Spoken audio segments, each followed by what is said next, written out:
चाची हम तो हर फैन जरूर हैं, जानते बड़ू। हाँ बेटा सही बात है। हम तो हर बेटा हैं। आ दुनिया में वो भोजपुरी में बड़ी शब्द निमन कहल बा कि ढेर जोगी मठ के उजाड़ हो जाले।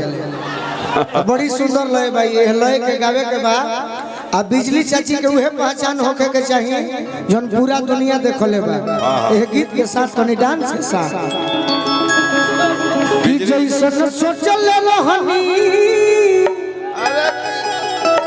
अरे कि बिजली भौजी मोर बाड़ी ना हो कि जैसन सोचल रही ओइसन बेटा हमार बाड़ी। बियाह जल्दी हम कराए। हाँ अपने क्या में करा दी नटवा तू ढेर बहका पड़ा पहले से। बिजली जी हाँ नटवारे बियाह कर करवा दी। कि जैसन सोचल रही ओइसन माई हमार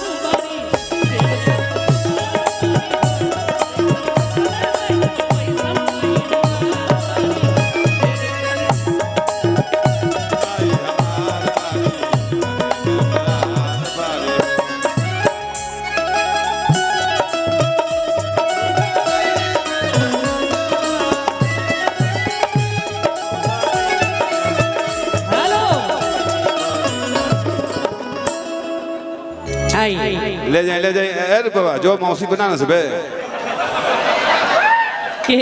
दूसरा सब के बना सबे अपने मौसी पर दिखाना चाहते हैं।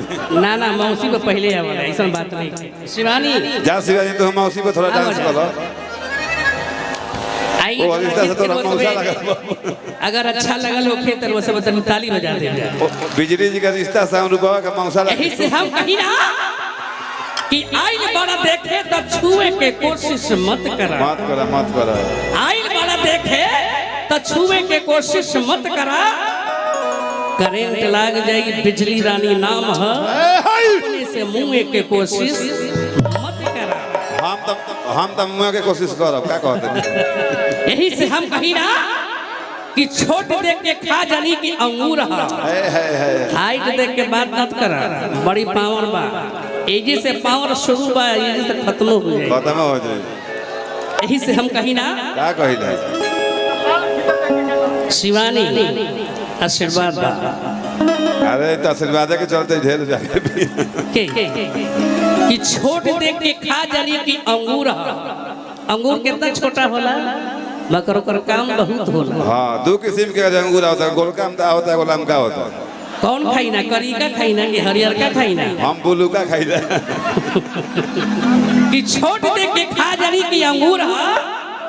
अरे मर्दवा मात जाइबे पगलाइयो जाइबे कि नटवार के धतूरा है।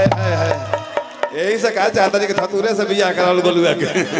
ना गोलू के तैसा बियाह करे के बाकी लोग देखी। हाँ आई गीत के फरमाइश बार रुपवा का परिवार गाड़ी नंबर 11 जो हमारे बम्बे रिकॉर्डिंग टीसीपर कैसे से गोल्डन स्टूडियो में जोन भाई रहे गुलशन कुमार के द्वारा आई वह गीत हम पेश करते हैं। जो ना गीत के लिखले बनी हमारे गीतकार अशोक सिंहपुरी जी। यही से हम कही ना क्या कहिला कि जिंदगी भैया दल रहल उ मर्द कैसा।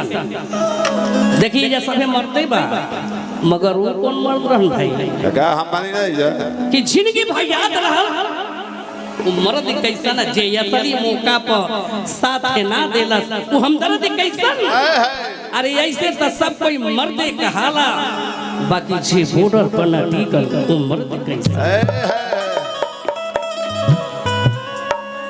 कि पियावा जाति बड़ा पुलिस के पहलिया में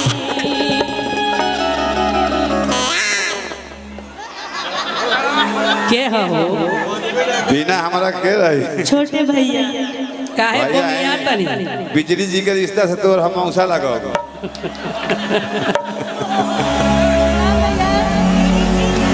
और हमारे बीच राजू भी नाल वादक। चलो तुमको भी कैसेट में बहुत बजाए हो। आशीर्वाद है कि पियावा जाति बड़ा पुलिस के पहलिया कि कुछ ले कहाँ ले जाए हो कि का? कुछ वो ले ले यहाँ ललिका रुमलिया में कुछ वो ले ले यहाँ ललिका रुमलिया में पियवा जात बाड़ा पुलिस के पहलिया में पियवा जात बाड़ा पुलिस के पहलिया में कुछ वो ले ले यहाँ